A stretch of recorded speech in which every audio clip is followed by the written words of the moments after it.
बिस्मिल्लाहिर्रहमानिर्रहीम। अस्सलाम वालेकुम स्टूडेंट्स। आज हम chapter 4 work energy and power के एमसीक्यूज़ को देखेंगे। हमारी एक्सरसाइज में फर्स्ट एमसीक्यू है, अ 1 kilogram mass has potential energy of 1 joule. तो हमें यहाँ पर दो वैल्यूज़ गिवन हैं, दो फिजिकल क्वांटिटीज़, एक मास है और एक हमारे पास एनर्जी है relative to the ground when it is at a height of. अब हमें हाइट कैलकुलेट करनी है, तो अब इन तीनों ऑप्शंस में से हमें मोस्ट सूटेबल आंसर को देखना है।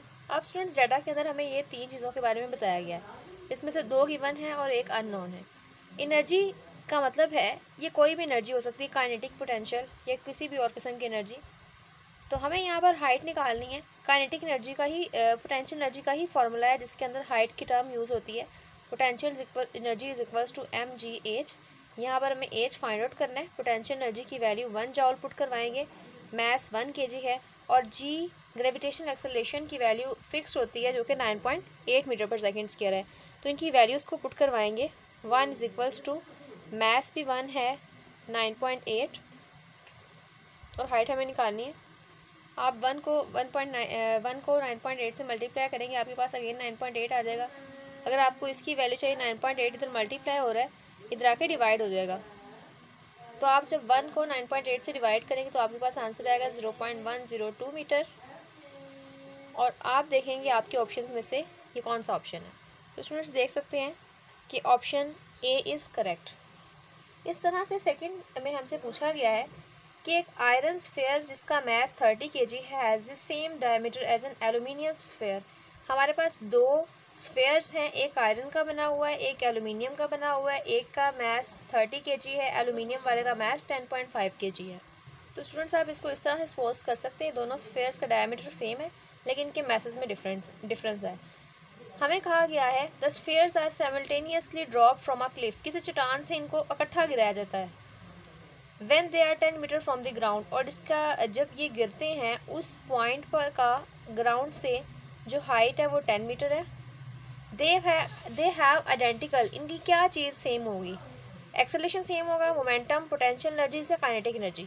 तो स्टूडेंट्स इनका एक्सेलरेशन जो है वो सेम होगा क्योंकि इनको फ्रीली फॉल करवाया गया है। जब भी कोई चीज़ फ्रीली फॉल करती है तो उसका एक्सेलरेशन ग्रेविटेशनल एक्सेलरेशन के इक्वल होता है, यानी 9.8 मीटर पर सेकेंड स्क्वायर। ये मैथ्स पे डिपेंड नहीं करता, चाहे हमारे पास 30 kg या 10.5 kg हमने कौन सा मैथ्स लिया हुआ है। अगर हम एयर रेजिस्टेंस को इग्नोर कर दें तो ये टोटली डिपेंडेंट है ऑन दी एक्सेलरेशन, और क्योंकि वो फ्रीली फॉल कर रहे हैं तो ग्रेविटेशनल एक्सेलरेशन उसकी वैल्यू फिक्स है 9.8 मीटर पर सेकेंड स्क्वायर। तो हमारे पास करेक्ट ऑप्शन होगा ए। थर्ड में है अ बॉडी एट रेस्ट में हैव, कोई भी बॉडी जो रेस्ट पे प्रेजेंट है उसके पास स्पीड हो सकती है, वेलोसिटी, मोमेंटम या एनर्जी। तो स्टूडेंट स्पीड और वेलोसिटी उन्हीं बॉडीज़ के लिए टर्म्स इस्तेमाल होती हैं जो मूव कर रही हों, जिनके डिस्प्लेसमेंट में चेंज आ रहा हो, उनके लिए हम ये टर्म्स इस्तेमाल करते हैं। और मोमेंटम हमारे पास P is equals to M E, यानी कि वेलोसिटी और मास का प्रोडक्ट है। और रेस्ट पे पड़ी हुई चीज़ की वेलोसिटी हमारे पास ज़ीरो होती है क्योंकि उसका डिस्प्लेसमेंट कवर नहीं हो रहा होता विद रिस्पेक्ट टू टाइम। तो हम कहते हैं कि अगर उसकी वेलोसिटी ज़ीरो तो मोमेंटम भी ज़ीरो है। तो हमारे पास एक ऑप्शन बचता है डी, और वो है एनर्जी। आपने वैसे भी law of conservation of energy को देखा होगा, जिसमें एनर्जी जो कहता है कि एनर्जी ना ही हम पैदा कर सकते हैं और ना ही हम इसे डिस्ट्रॉय कर सकते हैं, बल्कि हम इसकी फॉर्म्स को चेंज कर सकते हैं। तो अगर कोई बॉडी रेस्ट पे पड़ी हुई है तो उसकी पोजीशन की वजह से उसमें पोटेंशियल एनर्जी मौजूद हो सकती है जो बाद में डिफरेंट टाइप्स ऑफ एनर्जी में चेंज हो सकती हैं। तो हमारे पास करेक्ट ऑप्शन है डी। 4 वाले में कहा गया है the height above the ground of a child on a swing varies from 0.5 metre of his lowest point to the 1.5 metre at his highest point. कि कोई स्विंग है और उसके ऊपर कोई बच्चा जो है वो बैठा हुआ है। अब इसकी मैक्सिमम और मिनिमम हाइट चेंज होगी ग्राउंड के साथ जब ये ऑसिलेटरी मोशन के थ्रू जब अपनी मोशन को आगे पीछे दोहराएगा। तो इसकी जो हाईएस्ट है हाइट वो हमारे पास 1.5 मीटर है, और जो इसकी लोएस्ट है वो हमारे पास 0.5 मीटर है। हम लोएस्ट को 1 कह देते हैं और जो बाद में वक्त के साथ साथ ग्रेजुअली ज़्यादा होती है उसको हम 1.5 कह देते हैं। तो हमें अब क्या कैलकुलेट करना है, the maximum speed of the child is approximately. तो मैक्सिमम स्पीड को कैलकुलेट करने के लिए चैप्टर के अकॉर्डिंग हम ये वाला फॉर्मूला यूज़ करेंगे जिसके अंदर v is equals to speed यानी वेलोसिटी हमें फाइंड आउट करनी है √2 GR। अब आर यहाँ पर रेडियस ऑफ अर्थ था जब कोई भी सैटेलाइट उससे बाहर मूव कर रहा था। अगर आपके पास ये हाइट रेडियस वाली चेंज हो जाती है, जिस तरह हमारे पास इस सिचुएशन में है कि एक बच्चा स्विंग कर रहा है, तो हम आर की जगह एच लिख देंगे और दो हाइट्स आएंगी तो हम H1 H2 लिख देंगे। इस फॉर्मूले को हम लिख सकते हैं V = √2G। आर की बजाय हाइट लिखेंगे और क्योंकि दो हाइट्स हैं तो हम बड़ी हाइट में से छोटी हाइट को माइनस करवा देंगे। H2 - H1, 2 की वैल्यू 2 कांस्टेंट है, G की वैल्यू 9.8 है, H2 1.5 और H1 0.5। जब आप 1.5 में से 0.5 माइनस करेंगे तो 1 आएगा, उसको 9.8 से और फिर 2 से मल्टीप्लाई करें, अंडर रूट लें तो आपके पास आंसर आता है 4.4 मीटर पर सेकेंड। तो ये स्टूडेंट्स आपके पास की वेलोसिटी आती है। So the MCQ option B will be the correct answer. 4.5 है when a ball is thrown vertically upward, कि हम किसी बॉल को ऊपर की तरफ थ्रो करते हैं and then falls back to the ground, और फिर ये दोबारा फिर से ग्राउंड की तरफ आता है। Which force can be considered conservative in this scenario, तो इस सीन के अंदर हमें कौन सी फोर्स हम कंसिडर कर सकते हैं कि हमारे पास कंजर्वेटिव फोर्स होगी। कंजर्वेटिव का मतलब है हमने उसके लिए दो कंडीशंस पढ़ी थी कि एक तो वो इंडिपेंडेंट ऑफ पाथ फॉलोड होती है वो फोर्स, और दूसरे हमने पढ़ा था कि work done in a closed path equals to 0। और जब हमने कंजर्वेटिव फोर्स का टॉपिक पढ़ा था तो उसके अंदर हमने एग्जांपल्स में देखा था gravitational force is a conservative force because it follows both the conditions. तो यहाँ पर जो ग्रेविटी है वो हमारे पास कंजर्वेटिव फोर्स होगी। इन कंडीशंस के अंदर लिखा भी हुआ है कि work done by a gravitational force is independent of path followed. इसका मतलब है कि ये कंडीशन क्योंकि कंजर्वेटिव फोर्स की है और ग्रेविटेशनल फोर्स के अंदर शामिल है, तो ग्रेविटेशनल फोर्स या ग्रेविटी भी हमारे पास कंजर्वेटिव फोर्स होगी। या आप ये भी कह सकते हैं कि जितना वो वर्क डन ऊपर की तरफ करेगी उतना ही नीचे कर देगी, तो जो टोटल वर्क डन होगा वो फिर प्लस और माइनस सेम ही वैल्यूज़ आएंगी, जारी बात है दोनों की, क्योंकि उसने सेम ही हाइट अटेन किया और उसी वो हाइट से वापस आती है। एक वैल्यू पॉजिटिव और एक नेगेटिव होगी, जब दोनों को एडअप करेंगे तो आपके पास आंसर 0 आएगा। वो भी कंजर्वेटिव फोर्स या कंजर्वेटिव फील्ड की कंडीशन को सेटिस्फाई करता है। तो इस तरह हमारे पास 4.6 है। According to work energy principle in linear motion the work done on body is equal to, work done किससे इक्वल होता है। तो स्टूडेंट्स अगर आपको स्टेटमेंट याद हो वर्क एनर्जी थ्योरम की तो वो चेंज इन काइनेटिक एनर्जी के इक्वल होता है। हमने पढ़ा था work done is equal to change in kinetic energy. इसके बाद 4.7 है power of a lamp is 6 watt, कि किसी लैम्प की पावर 6 वाट है। अगर हम इसे 2 मिनट के लिए ऑन करना चाहते हैं तो ये कितनी एनर्जी रिलीज़ करेगा। तो आप इस तरह से इसका डाटा लिख सकते हैं 2 मिनट्स, अगर आप सेकेंड्स में जाना चाहते हो 60 से मल्टीप्लाई करेंगे तो आपके पास आंसर आएगा 120 सेकेंड्स। आपको कैलकुलेट करना है एनर्जी को, और पावर का फॉर्मूला आपने डायरेक्टली पढ़ा है, P = energy divide by time. Power is the energy radiated पर सेकेंड।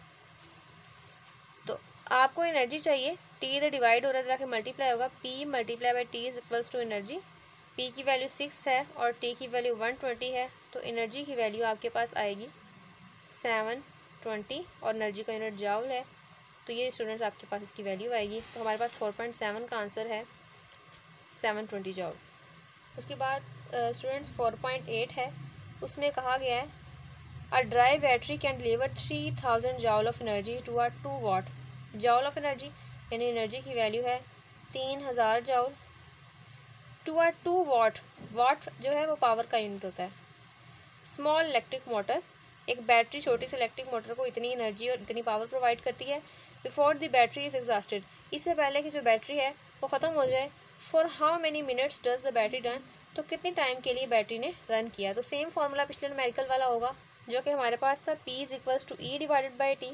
यहाँ पे भी सेम यूटिलाइज़ करेंगे। आपको टाइम चाहिए, आप पावर और टाइम को इंटरचेंज करवा सकते हैं। टाइम इधर डिवाइड हो रहा है, मल्टीप्लाई होगा, पावर इधर ओवर के ऊपर है यानी मल्टीप्लाई हो रही है, तो यहाँ पे एनर्जी के साथ आके डिवाइड हो सकती है।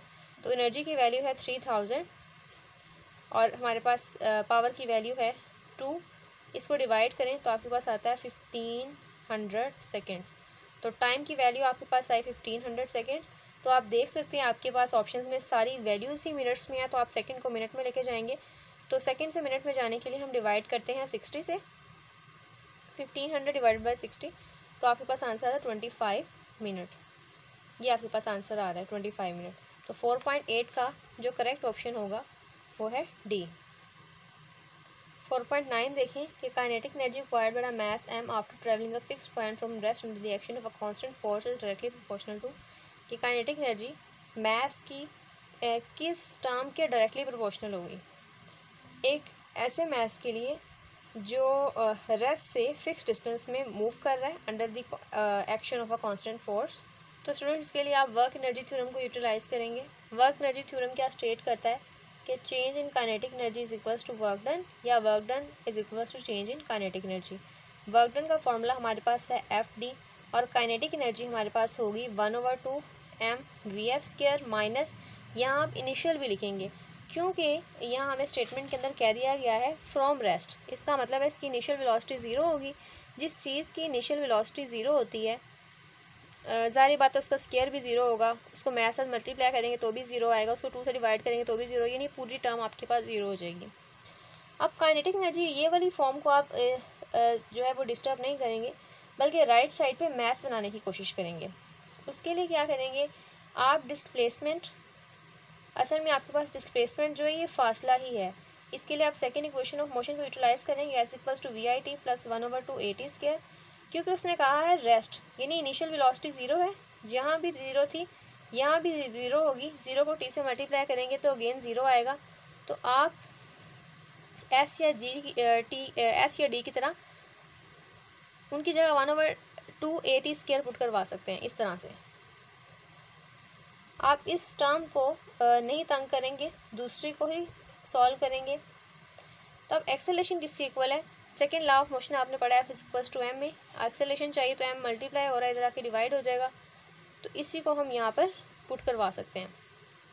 एक्सेलरेशन की वैल्यू F/m और t का स्क्वायर।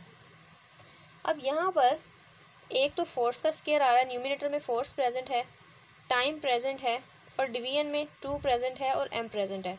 यहाँ पे काइनेटिक एनर्जी की वैल्यू सेम ही आएगी। या हम चाहें तो यहाँ पर हम काइनेटिक एनर्जी भी डायरेक्ट पुट करवा सकते हैं। तो हमें ये देखना था कि काइनेटिक एनर्जी का अगर हम वर्क एनर्जी थ्योरम को यूटिलाइज करें तो हमारे पास मैस का क्या रिलेशन आता है। तो यहाँ पर मैस डिवाइड हो रहा है, काइनेटिक एनर्जी ऊपर प्रेजेंट है। इसको अगर हम लिखना चाहें तो हम ऐसे लिख सकते हैं kinetic energy is equals to, ये सारे कॉन्स्टेंट्स हैं, कॉन्स्टेंट्स को हम डायरेक्टली के साइन में चेंज कर सकते हैं, और जो हमें चाहिए मैस वो ओवर के नीचे, तो हम कह सकते हैं kinetic energy is inversely proportional to mass. लेकिन अगर हम इसे डायरेक्टली कहेंगे तो हम कहेंगे kinetic energy is directly proportional to the reciprocal of mass या 1/mass, क्योंकि बुक के अंदर उन्होंने कहा है डायरेक्टली प्रोपोर्शनल। वो किसके डायरेक्टली प्रोपोर्शनल, काइनेटिक एनर्जी अगर डायरेक्टली प्रोपोर्शनल है तो वो 1/mass के डायरेक्टली प्रोपोर्शनल है। तो हमारे पास जो करेक्ट ऑप्शन होगा वो होगा 1/m। स्टूडेंट्स अगर आपकी बुक में भी मेरी बुक की तरह मिस्टेक है और यहाँ पर 1/√m लिखा है तो आप इसे ठीक कर लें, ये यहाँ पर 1/m होना चाहिए, इसको इस तरह होना चाहिए। अब 10 देखते हैं, एक बॉडी मूव करती है, एक डिस्टेंस 10 मीटर का डिस्टेंस तय करती है long a straight line under the action of 5 Newton force. तो हमें डिस्प्लेसमेंट की डिस्टेंस की वैल्यू दी गई है, फोर्स की वैल्यू दी गई है और वर्क डन की वैल्यू दी गई है। Angle which the force makes the direction of motion is, तो हमें थीटा यानी एंगल को फाइंड आउट करना है। अब ये जो सारी टर्म्स इस्तेमाल हो रही हैं इसके अंदर देखें कि कौन सा फॉर्मूला सबसे ज़्यादा सूटेबल है। तो वर्क डन का फॉर्मूला है W = FD cos थीटा। यहाँ पे आपको cos थीटा की वैल्यू चाहिए तो आप पहले इनको सॉल्व करवाएंगे। वर्क डन की वैल्यू है 25, फोर्स की है 5, डिस्प्लेसमेंट है 10, cos थीटा 5 मल्टीप्लाई बाय 10 50, 50 इधर मल्टीप्लाई हो रहा है cos थीटा के साथ, इधर आके डिवाइड हो जाएगा। 25 1s and 25 2s are 1/2 is equals to cos theta. आपको थीटा की वैल्यू चाहिए, cos इधर वैसे मौजूद है, इधर आएगा तो cos इनवर्स हो जाएगा। आप इसे 0.5 भी लिख सकते हैं, 1/2 भी लिख सकते हैं, it is up to you. तो cos इनवर्स 1/2 निकालें कैलकुलेटर से या cos इनवर्स 0.5 निकालें तो आपके पास आंसर आता है 60 डिग्री। तो स्टूडेंट्स एंगल आपके पास 60 डिग्री होगा, so the option C will be the correct answer. तो स्टूडेंट्स ये थे हमारे MCQs। अब आपसे मुलाकात होगी नेक्स्ट वीडियो के अंदर, तब तक के लिए अल्लाह हाफिज़।